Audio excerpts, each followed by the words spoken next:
Laguun yookaan periodiin shamarranii fayya qabeessa ta'e amala yookaan mallattoo sadii qaba. Tokkoffaa yeroo hunda guyyaa laguun yookaan periodiin keessan itti dhufu beekamaa yoo ta'ee fi guyyaa isaa kan hin jijjiiranne yoo ta'e. Lammaffaa immoo erga laguun yookaan periodiin keessan irratti dhufee guyyaan isin irra turu beekamaa yoo ta'ee fi guyyaa baay'ee kan hin turre yoo ta'e. Sadaffaa immoo baay'inaa fi halluu yookaan kalarii periodii yookaan laguu keessan irratti hundaa'a. Dubartiin tokko erga laguu yookaan periodii arguu jalqabdee kaasee sababoota garaagaraan kan ka'e laguun yookaan periodiin ishee baay'achuu, guyyaa isaa jijjiirrachuu fi dhiiga kan ta'e of keessatti qabaachuu danda'a. Yoo yaa akkam jirtu viidiyoo kana irratti laguun yookaan periodiin shamarranii sababa maalirraa ka'e baay'achuu fi guyyaa isaa jijjiirrachuu akka danda'u furmaataa fi yaalii isaa bifa gabaabaa ta'een ilaallaa jechuudha. Viidiyoo kana irratti waan isiniin galle yoo jiraate yookaan immoo gaaffii fayyaa wajjin wal qabaatu kamiyyuu yoo qabaattan koomentii irraa kaa'a. Chaanaalii koo haaraa yoo taatan immoo sabskiraayib gochuun hin irraanfatina. Dhufana tura. Dubartiin tokko umurii qarrumaaf erga geessee jalqabee umurii jireenya isheetti ammaa kaanyiidhaan periodii yookaan laguu 450 arguu dandeessi. Garuu laguu yookaan periodiin shamarranii yeroo hunda guyyaa wal fakkaatuun dhufa jechuu miti. Yeroo tokko sababoota garaagaraan kan ka'e yookaan dhukkuba garaagaraan kan ka'e guyyaan laguun itti dhufu baay'inni isaa fi wanti of keessatti qabate jijjiiramuu danda'a. Laguun yookaan periodiin shamarranii fayya qabeessa ta'e tokko dhufuu kan danda'u irra deddeebiin guyyaa 21 hanga 35 jidduu kan jirutti yoo dhufedha. Laguun yookaan periodiin shamarranii guyyaa 21 dursee dhufus guyyaa 35 dabarsee dhufus laguu yookaan periodii fayya qabeessa hin taane ta'uusaa agarsiisa. Dhiigni laguu yookaan periodii akka dhiiga hidda keessaa bahu kan dafee kan taru miti. Sababni isaas of keessatti dhiigni kun akkan kan tarre kan godhu waan qabuuf. Laguun yookaan periodiin shamarranii erga yaa'uu jalqabee booda guyyaa 3 hanga guyyaa 5 tura. Dubartoota tokko irratti immoo hanga guyyaa 8 tura.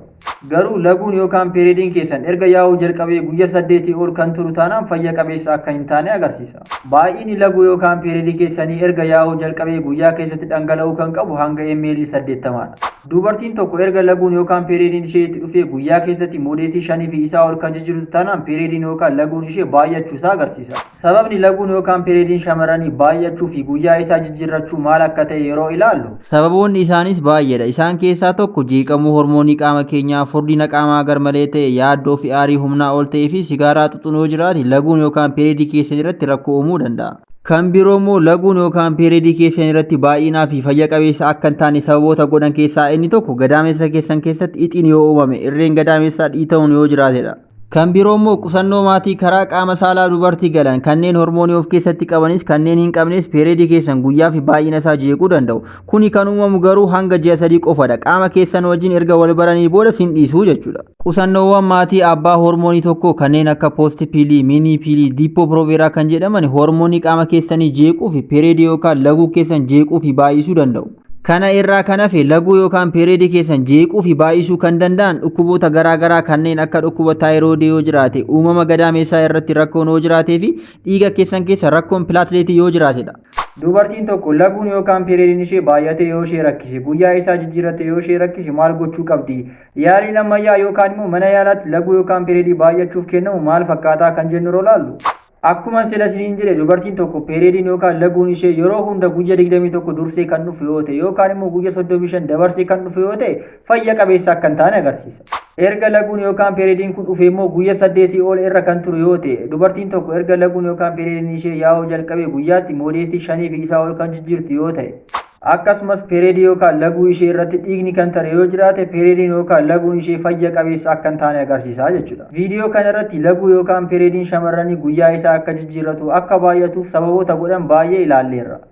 Laguun yookaan periodiin keessan baay'atee fi guyyaa isaa jijjiiratee isin rakkisee gara mana yaalaa yeroo deemtan yaaliin duraa isinii godhamu sababa yookaan koozii laguun yookaan periodiin keessan akka baay'atu godhesan adda bahame isaaf yaaliin godhama jechuudha. Sababni isaas yaaliin mana yaalaatti laguu yookaan periodii fayya qabeessa hin taane tokkoof kennamu akkaataa sababa itti dhufe irratti garaagara waan ta'eefidha.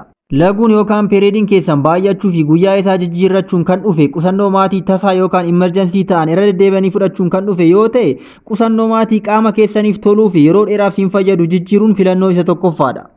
Mirmaraa yookaan sakatta'insi isiniif godhamee dhukkubni kan hin jirre ta'ee baay'achuu fi guyyaa jijjiirrachuun periodii yookaan laguu keessan kan dhufe rakkoo hormooniitiin kan dhufe yoo ta'e qusannoo maatii abbaa hormoonii lamaa qabaatan hormoonii jeeqame humna sirreessuu waan qabaniif hanga ji'a 6tti akka fudhatan isinii ajajamuu danda'a.